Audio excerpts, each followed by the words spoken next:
We're the Hepburn family, all 6 of us, and along with my sister's family of 4, this is our biggest trip yet.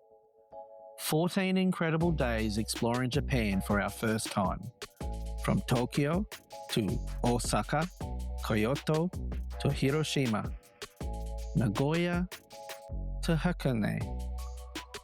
We'll share the tips and lessons we learned traveling with a family group of 10, what to expect, how to beat the lines, and the moments our kids love the most.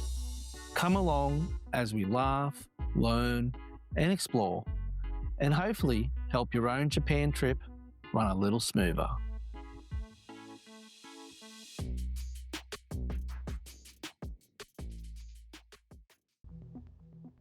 Day 0 of our Japan family adventure started way too early on the 6:50am train for Penrith. The kids were half asleep, I wasn't much better, but at least our backpacks were full. Mum's snack packs, iPads, and of course my Switch too.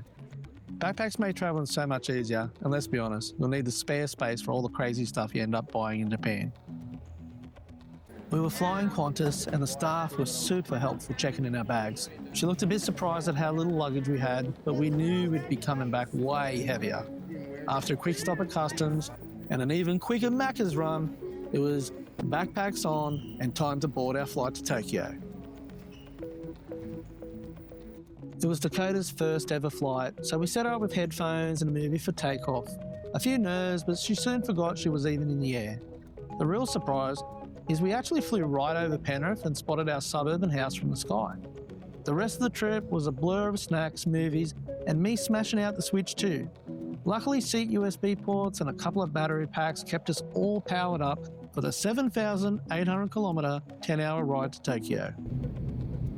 As we descended into Haneda, Mount Fuji filled the window. Massive, almost as massive as Tammy and Taya's landing nerves.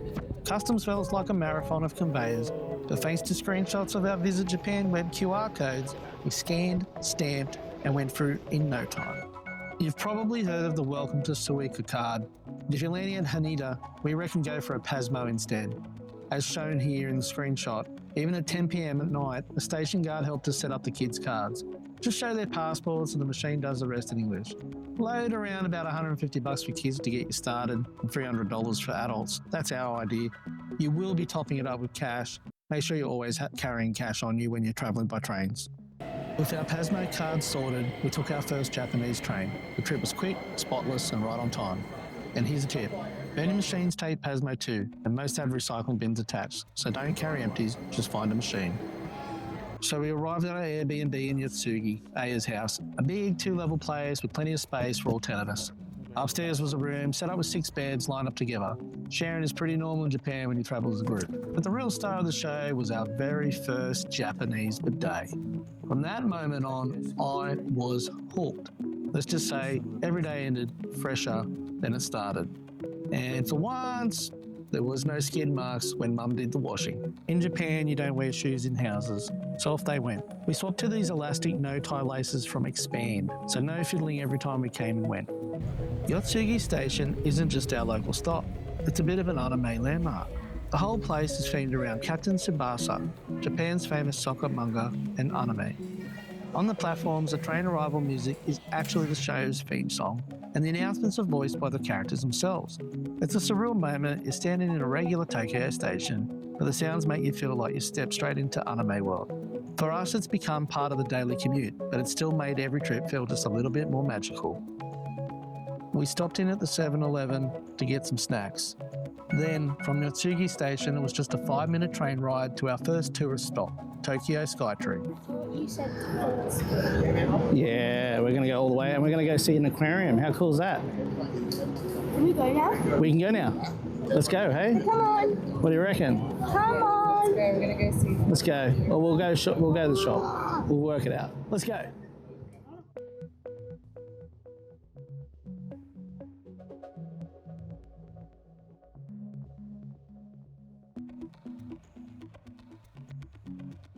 Tokyo Skytree was our first big tourist stop, and wow, photos don't even come close. From up here, we spotted Mount Fuji in the distance, so huge it made our plane look like a toy. We could even see Disneyland, which actually got the kids thinking. Inside the glass floor was both amazing and terrifying. The kids thought it was hilarious. I thought about updating my will. And the view? Tokyo just doesn't stop. The city goes on forever like someone copy-pasted skyscrapers until your eyes give up. Book months in advance and get the first time slot. We lined up early, and by the time we got in, it felt like half of Tokyo was behind us. And bring printed tickets. The machines laughed at our phones, but paper got us through. Some people say evenings are better, but that's a code word for busier. For us, starting here was perfect, because once you've stood 450 metres up on glass, nothing else in Japan feels scary, except maybe the prices at the gift shop on the way back down.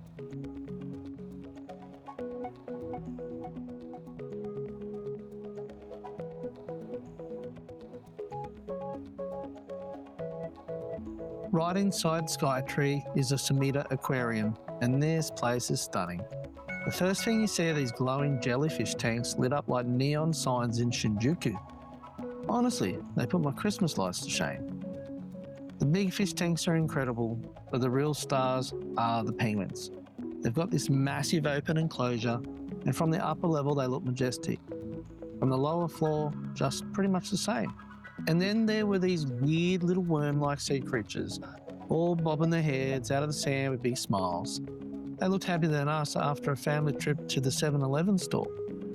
Every corner had something new, schools of fish swirling around, goldfish displays with lanterns that leapt straight out of a festival. The kids were hooked, and honestly so were we. Grab a joint pass when you book. It saved us money getting both the Skytree and the aquarium together, and again, print the tickets before you come. We finished up at Tokyo Skytown for some shopping and even came back here later on that night to take photos of the neon lit lights. The shops could take up all the day. Set a time limit or you'll never make it out. So we jumped on a train to Asakusa and reached Kaminarimon, the famous thunder gate at the entrance to Sensoji Temple. Can't miss it. It's got the massive red lantern and it's one of Tokyo's most photographed spots. If you want a clear shot, go early or late because midday you'll be fighting selfie sticks from every angle. This is the famous Nakamise Street, packed with stores selling snacks, souvenirs and more fans than you'll ever need. Make sure you bring cash. At the end of Nakamise is Sensoji Temple, Tokyo's oldest. The 5-story pagoda towers above the crowds, and the scale of it is incredible.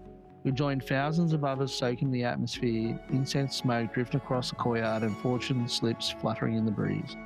Between the pagoda, the hall and the gardens, you could easily spend hours here.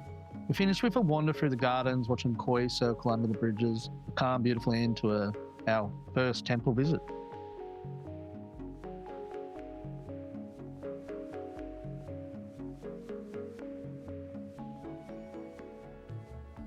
We left the gardens and headed into Asakasa Nishisando shopping street.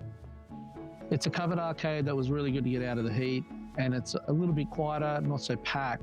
We grabbed some beautiful lunch in here, some ramen and some burgers, before we took a quick walk over to the Samurai Ninja Museum.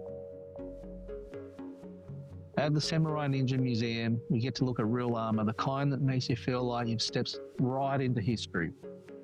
Then there's the Wall of Clans, each with their own symbols and stories. If you've seen The Last Samurai, or more importantly, Shogun, this is the place that brings those worlds to life. But here, you can actually walk through it. Training started with the real deal, a samurai master swinging a live blade, slicing the air with sound effects that made the hairs on your neck stand up. It was our turn next, and after we had a bit of a go with the real swords, we got the safe swords and started attacking each other. We dressed up in full black ninja outfits, and later even upgraded into full samurai armor. Heavy, clunky, but seriously cool. The tour explained the different ranks, shogun, samurais, and ninjas, and then it was time for the Shuriken Star contest. I actually made it all the way to the final, only to be beaten by a kid half my size. Let's just say my ninja career ended right there. The highlight of the day was definitely the Ninja Museum. Put it on your list and make sure you go. To wrap up our first day in Tokyo, we headed to the Imperial Palace. We got there right on closing, so it turned into a light stroll around the outside, which honestly was all about we had energy for. On the way back, we stopped at Skytree for a little night shopping, then grabbed our very first Japanese meal from a local 7-Eleven. Quick, cheap, and way better than we expected. One thing we quickly learned in Japan, bins are hard to find. Take a reusable bag to carry rubbish until you find a place to toss it. We also gave each of the kids a foldable bag so they could carry their own snacks and drinks. If you want to see more of those packing ideas, check out our family packing tips for Japan video. That brings us to the end of episode 1 in our 14-day adventure. It was a big, busy start, but just a taste of what's to come.